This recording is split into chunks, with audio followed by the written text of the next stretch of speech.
So promoting sustainable farming through conservation and regeneration of native seeds. This is a project of 3 years done in Andhra Pradesh and Tamil Nadu and Telangana of the South Indian states.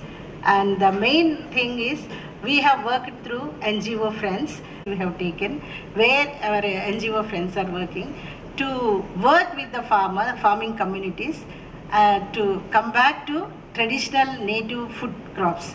That was, and the ultimate aim and the goal of the project is to have food secure communities, especially food and nutrition secure communities.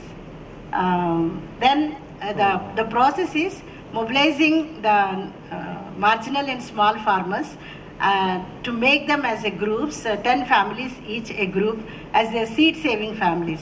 So first, different organizations have gathered traditional crop seeds, food crops, and they shared among themselves, and they started cultivating. And from the second year, they could save the seed and give to other people. And another important here is training programs, exposure visits to other farmers who are doing the same things.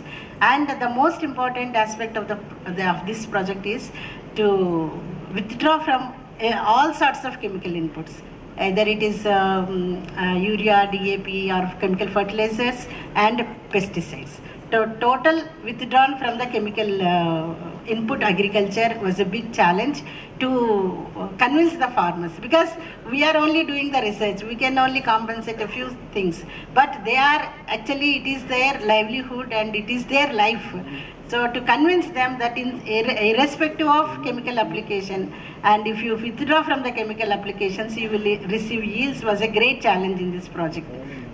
To make the pollution-free, ecological-friendly agriculture, and ultimate aim is to give more safe food to the communities by their own production. So for this, different training programs were organized, both for nutrition, soil nutrition management, as well as for pest and disease management. Because a lot of the things have gone with the non-pesticidal management program.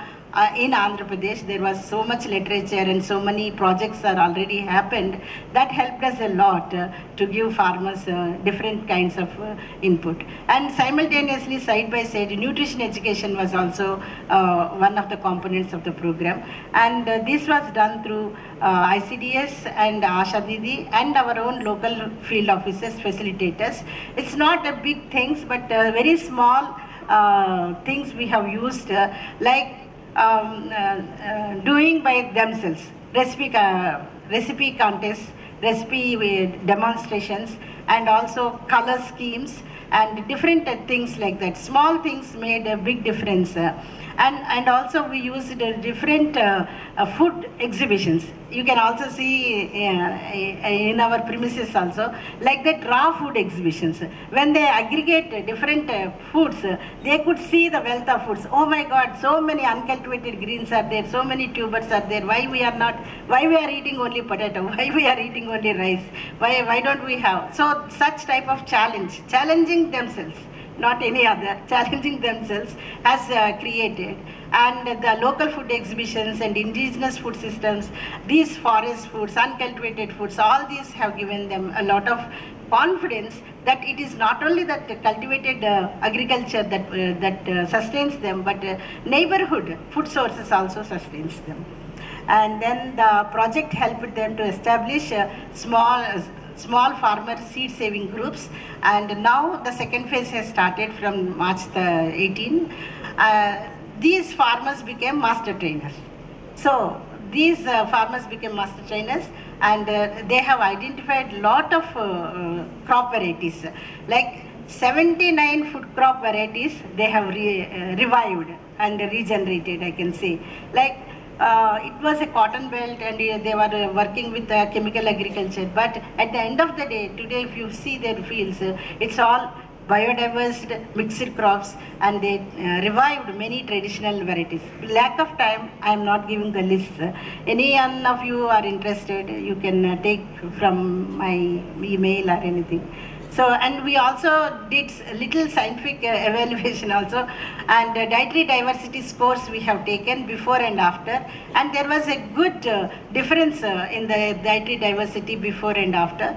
And then we can also see that their foods were more colorful, more inclusive from different sources, as I have already mentioned, and 80% and have got more than minimum scores, and tubers, greens, fruits consumption increased. And though sir said millet is not a good source of protein, I think millet has ecological friendly benefits, and other areas maybe not protein, but other sources can be good for millet. So millet has replaced rice, polished rice, at least I can say that. And then some of the recommendations to the August gathering here is local seed saving groups play a crucial role in transfer of knowledge and practice. Shift from chemical agriculture to sustainable agriculture provides safe food. Hands-on experience and chemical-free methods of soil management and pest management is crucial when we want to shift from chemical agriculture to sustainable methods of agriculture. Inclusion of edible weeds and forest foods in the food basket provide them nutrition security, especially micronutrient security. Nutrition education plays an important role in changing of the food habits. So we always catch children, young children, because we can't change the adults' food habits, so children are the best targets. And then the major changes happened in this project are from BT cotton to food crops, millets, pulses and oil seeds, and from monocrop systems to mixed cropping systems, and from chemical inputs to bioagents, and from rice and dal to diverse food, that is from mono to multicolored food. And at the end of the day, everybody wants what is the benefit, cost benefit ratio, or financially what is the end. So these families are now organized into farmer producer organizations, and they are doing well. Thank you so much. Any questions?